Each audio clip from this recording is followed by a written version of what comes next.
Hello again. I know that we have already listened to 2 stories this week, and we have another story for you to listen to.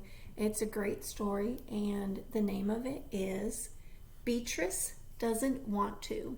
And the person that wrote this story is Laura Numeroff. You might have heard her name before. She wrote in a lot of other stories that you've probably heard in kindergarten. And the person that illustrated it is Lynn Munsinger. She's the person that drew the pictures, the illustrator. So let's see what happens to Beatrice. Obviously, she doesn't want to do something. Let's see what she doesn't want to do. Beatrice doesn't want to. Let's see.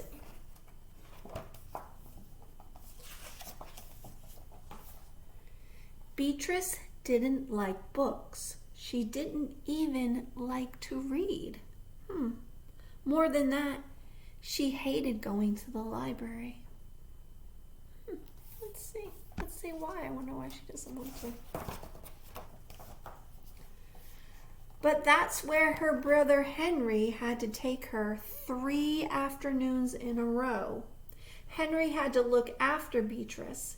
He also had to write a report for himself about dinosaurs. So they're going to the library because Henry, her brother, had to do some work. Why don't you get some books from the shelf? Henry suggested when they got to the library. I don't want to, Beatrice said. Look at how many books there are, Henry said. I don't want to, Beatrice repeated. Then what do you want to do? Henry asked her. I want to watch you, said Beatrice. But I have to do work, said Henry. I'll watch, said Beatrice. So she doesn't want to do anything. She just wants to watch him. I don't know if Henry wants that. Let's see. I give up, said Henry. And he worked on his report. And Beatrice watched. Henry tried not to notice her. The second day, Beatrice didn't want to go back to the library. You have to, said Henry. I don't want to, Beatrice told him. But I have to do work, Henry said. And obviously she can't stay by herself, right? She looks kind of young. When they got there, Beatrice saw a big, comfy chair. I'll just sit here, she decided. Okay, said Henry. But don't move until I'm finished. Henry began to work on his report, and all of a sudden he felt someone tapping on his shoulder. He turned around, and there was Beatrice. I'm bored, she said. I give up, said Henry. Poor Henry, he's trying to do his work. On the 3rd day, Beatrice followed Henry around while he looked for more books. Can I hold some? Beatrice asked. Henry gave her some of the books to hold. That was very nice of him as a big brother.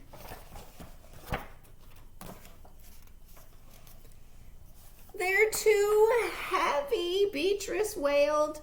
I really do give up, said Henry. You're driving me crazy. Please, Bee, Henry begged her. I've got to get this report done. It's due tomorrow. How about a drink of water first, said Beatrice. They went down the hall to look for some water, and suddenly Henry saw a poster. This is it, he thought. There's the poster. He's looking at it. Come on, said Henry.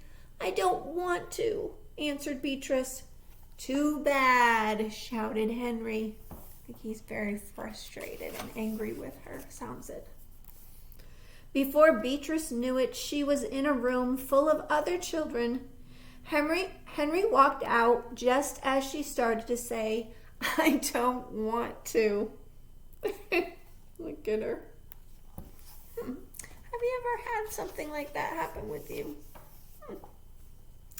Beatrice sat down to wait for Henry. Hello, my name is Wanda, said the girl in the next chair. This is the 2nd time I've heard this story. Big deal, said Beatrice. Albert Mouse lived in a brand new house. The library began to read. She held the book up so everyone could see the pictures. Beatrice glared out the window. Beatrice doesn't seem very happy, does she? I don't know what's going on. Don't know. Albert Mouse also had a new roller skate, the librarian continued with her story. Beatrice loved to roller skate, and she looked at the librarian. But Albert's mother wasn't too thrilled when he skated through the house. The librarian began to read again. The boys and girls laughed. Beatrice smiled. Imagine a mouse on roller skates. That's pretty funny. She remembered the time she had tried roller skating in her house, and then Beatrice laughed. She listened to the whole story, and when the story was over, Beatrice went up to the librarian. "May I see that book, please?" she asked. "Of course," said the librarian. "Of course you may." Let's see. Beatrice sat down and she looked at each picture over and over. She's very focused. She's concentrating. Suddenly, she felt someone tapping her shoulder. "Time to go," Henry whispered. Beatrice kept looking at the pictures. Henry stuck Beatrice's hat on her head. "We have to go home now," he said. Beatrice ignored him. "Come on, Bee," Henry said. I think she likes the book. "But I don't want to," Beatrice said. I think she might like the book now. So remember what we've been working on all this week. What I want you to do and what we'll talk about in our small group is I want you to tell me, who were the characters in the book? What happened to the characters in the book? Did one of the characters or some of the characters have a big problem? And how did they solve that problem? So those are the things we're going to be talking about in small group. And that's your assignment for today, is write down those things. The characters, what happens to them, the problems that happen, and how do they solve the problems? Okay? Beatrice, I'll talk to you soon. Thanks for listening, friends. Bye.